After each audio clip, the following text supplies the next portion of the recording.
Hi there! The living room door suddenly swung open, and in walked Mike, followed by about 4 others in a line. Bringing up the rear with a creepy grin was Bob. "Hey, what's happening here?" I asked. "We're having a barbecue with friends today. Hurry up and get some meat and beer," Bob replied condescendingly. "Birds of a feather, I guess." Bob's friends joined in with crude smiles. That was the last straw. "I'm heading out for a trip, so I can't." Bob's face contorted in anger, as if I'd embarrassed him in front of his friends. Normally, I would have caved to his mood, but I was done. "Just be careful with the fire, okay?" I said, ignoring them as I left the house. A few hours later, I received a call saying my husband had been taken to the police station while on our trip. What on earth did he do? My name is Nancy Smith. I'm a 48-year-old government worker. My parents passed away in a car accident when I was in college. I've lived in the house they left me and managed to graduate from college using the insurance money and scholarships. Luckily, I landed a government job. Living alone was lonely at times, but my life was stable. The office I worked at was far from the house I lived in, so I rented out my family home and moved into a small apartment near my workplace. I rented out my house as it was, and since it was in a good location, it was rented out quickly. The tenant was a very kind person and, knowing my situation, said I could visit any time. Thanks to the rental income and my government salary, my life was more stable than most people my age. Around that time, I started enjoying visiting churches, museums, and old mansions. Time seemed to move slowly in these places, and they had a unique atmosphere that made me feel relaxed in some way and solemn in another, which I loved. I met my husband Bob at a book club for adults, which I was invited to by a friend. He was quiet and kind, and I was quickly drawn to him. Bob was very intuitive and took the lead, which helped because I was shy in relationships. After dating for 2 years, he proposed to me on my 29th birthday, and we got married the next year. Our daughter Emma was born, and we were incredibly happy. However, around that time, Bob's true colors started to show. I worked as well, so we had an agreement to share household duties. Bob kept his word until I was pregnant. But once I started maternity leave, he often went out for drinks, and once I was on parental leave, he stopped doing any house chores altogether. "Hey, aren't you in charge of the dishes?" "Please, what? You're just lounging around at home all day." "Why don't you do it?" Bob quickly got ready and left after saying that. Ever since Emma was born, he would go out for drinks about 4 times a week, and he never helped take care of her. Juggling housework while holding Emma due to her night feedings was tough and sleep-deprived, but when I voiced this out, Bob didn't understand at all. Instead, he ridiculed me, saying I was inefficient. My love for Bob decreased as the days went by. By the time Emma turned 5, I saw him merely as a roommate. Thankfully, I didn't have to work on weekends or holidays, and I never had to do overtime. That allowed me to spend quality time with Emma. Though Emma required a lot of attention, night crying and frequent breastfeeding as a baby, as she grew older, she became very independent. She was clingy during our moments alone, but she willingly helped with house chores and always thanked me for everything. It wouldn't be an exaggeration to say that watching Emma grow was my only joy. Bob, on the other hand, seemed indifferent to Emma. He'd only approach her when he was in a good mood. By that time, Bob's mask had completely fallen off. Not only did he neglect house chores and parenting, but he also went out drinking almost every day and came home, filling the air with women's perfume smell. But I had lost so much affection for Bob that I hardly cared anymore. Still, I didn't choose divorce to ensure Emma had a stable environment. To be honest, with the rental income from my family home and my salary, I could easily support Emma's education up to college, but I didn't want to risk Emma facing difficulties if something happened to my income. Luckily, Bob was good at his job, and even though he worked at a smaller firm, he earned more than I did. I decided to see him as someone contributing to Emma's education fund and our living expenses. However, by the time Emma entered high school, Bob's spending habits worsened. I had let him spend freely except for Emma's tuition and living expenses. However, one day I got a call from the school saying they hadn't received her tuition payment. In a panic, I transferred the money from my account. This incident made me realize that staying married had no benefits anymore. With that thought, I approached Bob, who was seriously looking at himself in the mirror. "Hey, the school called. They said Emma's tuition hasn't been paid." "Oh, so it's not. So is it? You promised to cover that." "But she's been acting so weird lately. She's always glaring at me." "That's just. She's at her rebellious age." I felt a headache coming on. Bob must have gone through that rebellious phase himself, yet he showed no interest in our daughter Emma's growth. Not paying for her tuition just because she's acting out is not only irresponsible as a father, but as a person as well. At that moment, I decided to divorce Bob once Emma would start college, and until then, I decided to play the role of a docile wife. Lost in my thoughts, I noticed Bob smirking at me. "What? I barely come home, so do I even need to contribute to living expenses? Instead, I'll pay for her tuition and stop giving money for other expenses." "Fine." I felt my determination waver at his words, but agreed nonetheless. It can't possibly be accepted not to contribute to living expenses from the start, but needing him to cover Emma's tuition was more important, so I begrudgingly accepted the money. Bob, once provided for living expenses, became his pocket money, and his lifestyle became increasingly extravagant. One day, as I was walking near the station after work, I saw Bob with a familiar-looking man, their arms around each other. Bob didn't notice me, but the man did and approached me. "Hey, aren't you Bob's wife? What are you up to here?" Well, I felt like I'd met him at our wedding, but I couldn't remember his name since Bob never introduced us. Even from a distance, I could smell the strong alcohol on him. How long had he been drinking? I tried to keep a smile on my face, suppressing my discomfort. "Oh, I'm Mike. Bob and I were in the same club in college. By the way, you're stunning. How about a night with me?" "Just kidding." "Hey, if you want this old lady, she's all yours." I was more shocked by Bob's words than Mike's crude remarks. No matter how drunk, no man should say that about his wife in her presence. "Really? Maybe I should book a hotel room then." "No, I'll pass. Thanks. I'm in a hurry." So chills ran down my spine, and I quickly left the scene. I could hear Mike and Bob talking behind me, but I chose to ignore them. When Bob came home late that night, by the next morning, he didn't even remember seeing me. When I asked him about Mike, Bob boasted something about him starting a lucrative business recently and that he had gone to hear about it. "Don't come asking for money when I get rich, all right?" I just replied to his fluffy words.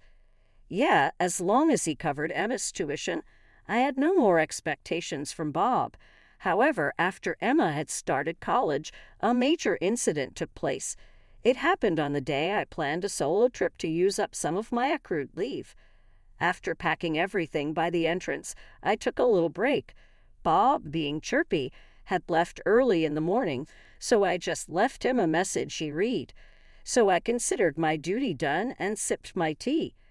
I then heard a noise from the entrance and thought Bob had unusually come back early. However, when I saw who came in through the open door, I almost spit out my tea in surprise. "Hey there!" Suddenly the living room door opened, and it was Mike. 4 or so more guys followed him in. Excuse me, what's going on?" "We're having a barbecue with friends today. Go buy some meat and beer quickly." Both Bob, with his lewd smile, and his friends were grinning at me. I felt it was the last straw that broke the camel's back. "I have a trip planned right now, so I can't." What Bob's face turned red and furious at the thought of having been embarrassed by me in front of his friends. Normally, seeing that expression would have made me panic and do as he said, but now, with my patience worn thin, I had absolutely no interest in Bob's mood. Just be careful with the fire, okay? Hey, ignoring all of them, I left the house.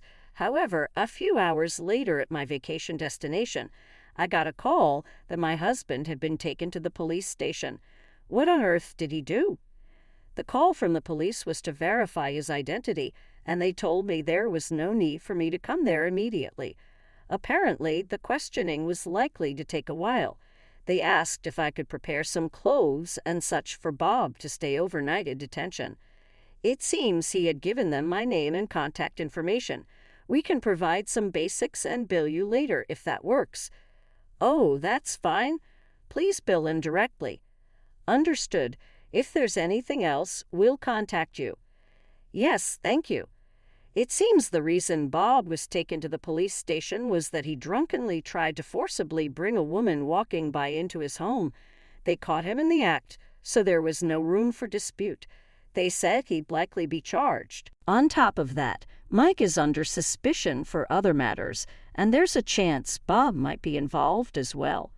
Hearing this, I slumped down in place, utterly drained.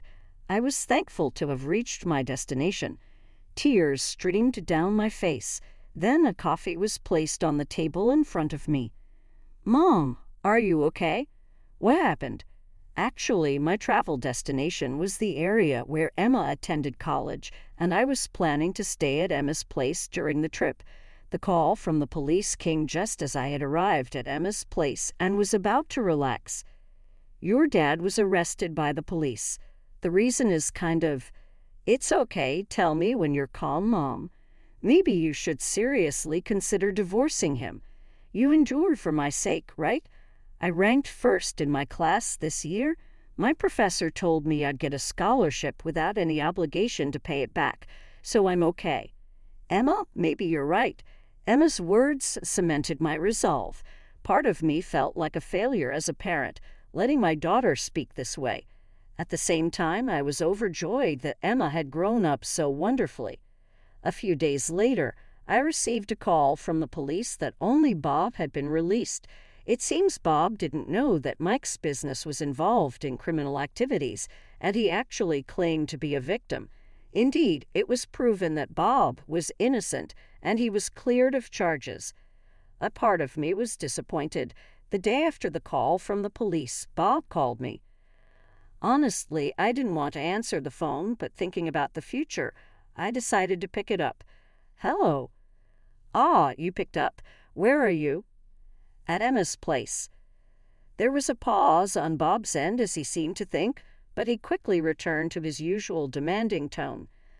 I don't know where she lives. Just come home already. There's so much housework to do. Sorry, but I'm not coming back. What?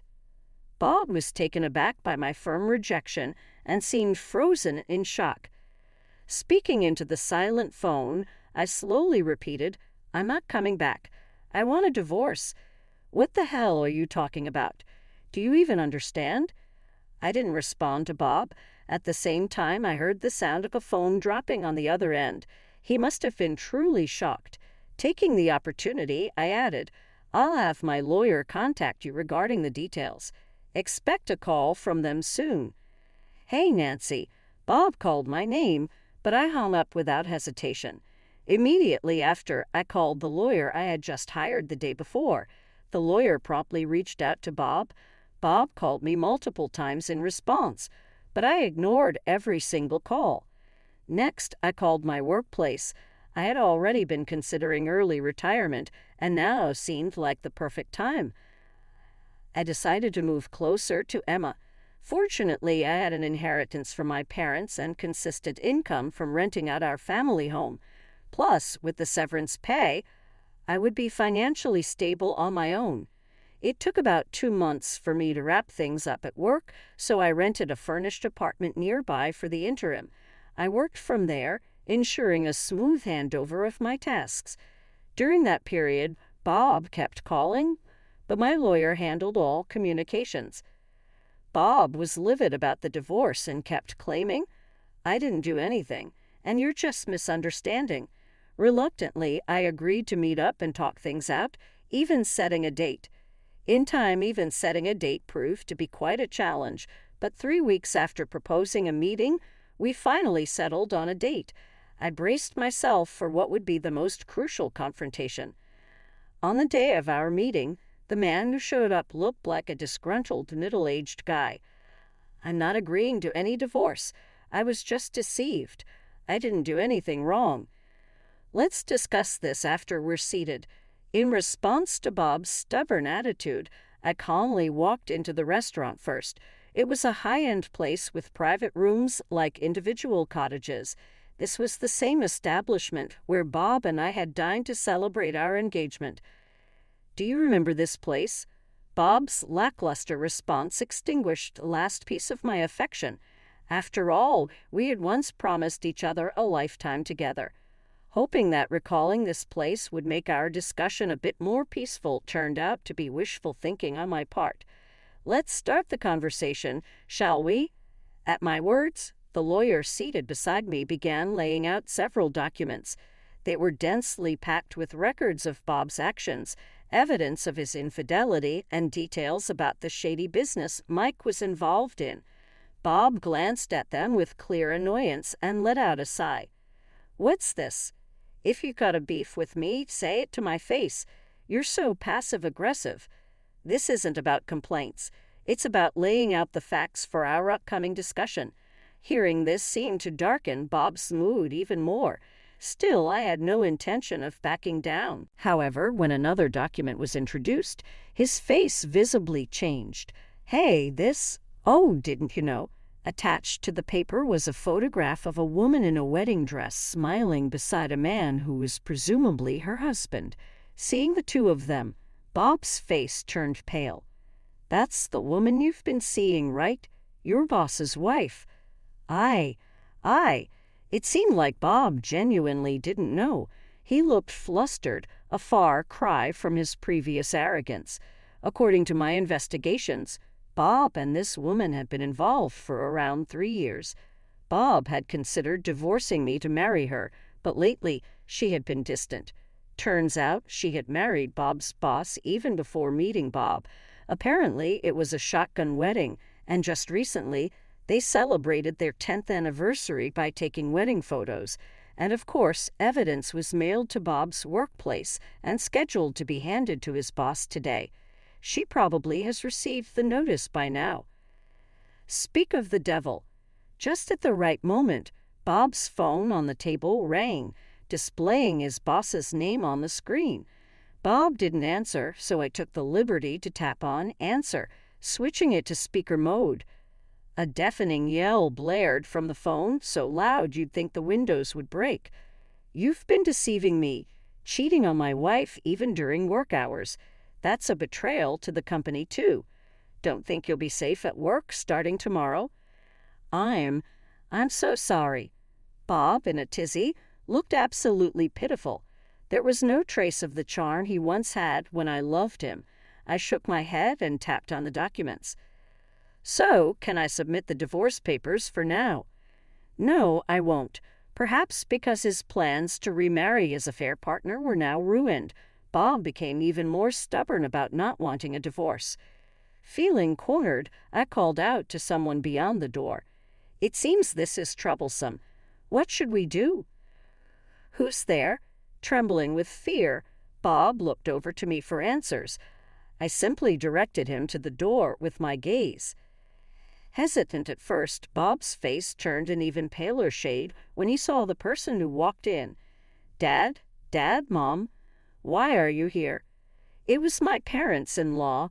Bob didn't get along too well with my in-laws, and after our marriage, he forbade me from interacting with them. For him, they were the last people he expected to see. My mother-in-law gave me a slight nod before storming up to Bob and raising her hand with a loud slap. Bob's face turned red. My mother-in-law, even more flushed than him, began shouting, "How could you cheat on Nancy? A wonderful wife? What have you done, huh? Nancy and you haven't met since we got married. How do you know she's wonderful?" Before I could respond, my father-in-law intervened. "Nancy has been sending us letters once a month, updating us on Emma's growth. Recently, she and Emma have even come to visit. She's too good for a son who hasn't even reached out once since getting married. What the heck? Hey, didn't I tell you not to contact my family? What gives you the right to reach out without my permission?" Bob shouted, diverting his gaze from my father-in-law to glare at me. Actually, my in-laws own a farm and live together with my brother-in-law and sister-in-law. For some reason, Bob, who never got along with my brother-in-law's wife and always criticized her, was kicked out of the family home right after graduating from college. Bob probably kept me away from my in-laws because he was worried his bad behavior would come to light. When I found out from my in-laws, brother-in-law, and his wife that this was the case, I was stunned by my poor judgment in choosing a husband. When I sent a greeting card, they were kind enough to call me. That's how we secretly kept in touch. You deceived me. Who I associate with is none of your business. I don't want to hear it from a man who cheated repeatedly and got involved in shady business dealings, I retorted, and Bob froze, looking frustrated. However, he suddenly changed his tune. "Ha! You seem to have thought this all through, but I'm divorcing you. I won't be giving you a dime or our house. Why even bother saying that? Everything's going to Nancy," my mother-in-law said, pushing him slightly. He was taken aback. I coldly watched Bob for a moment, put the documents in my bag, and left the restaurant with my lawyer. Later, I went to the city court to submit the divorce papers. Although it was a swift process, I felt extremely relieved. Bob was exposed for having an affair with his boss's wife and engaging in it even during working hours. He got fired from his small company. Since he gave me all the money, he was left penniless. In the end, my in-laws temporarily took him back to their family home and later sent him off to live with distant relatives. Turns out, my brother-in-law's daughter got married last year, and she's about to return to her hometown for a baby shower. Because of past grievances, my sister-in-law hadn't forgiven him and even refused to let him into the house. During the summer, Bob spent one night in a small hut on their property. The next morning, a relative came and took him away. Although Bob's lover and her husband, who is also Bob's boss, didn't end up divorcing, she was forced to live with the boss's parents. It's said that she's constantly under the watchful eye of the mother-in-law, enduring her constant snide remarks and nagging. Once Bob apparently sneaked out of his relative's house to see his lover. However, it seems she was just using him for fun, because as soon as she saw him, she said, "Give me some money so I can get away." This is what the mother-in-law had heard through the grapevine from the relatives. He was devastated and returned to his relative's house. Now, he works non-stop, and when he does get a day off, he's under the watchful eye of his relatives and can't go out freely. Since my divorce, I've stayed close to my ex-wife's family, especially since they're Emma's grandparents. My brother-in-law and his wife are wonderful. We often share meals, making me feel like I've gained a new family. Anna was initially upset about the divorce, but surprisingly, she's happy with how things turned out. Since she lives nearby, we hang out twice a week. As for me, I've moved to an area with many churches and cathedrals. Diving into my hobbies, I own 2 homes, one in my hometown and one downtown, rented out to cover my expenses. This allows me to use my retirement funds and insurance for Emma's college, hobbies, and travel. Lately, I've been thinking I should have divorced sooner, given my relaxed lifestyle. With the notebook Emma gifted me, I'm off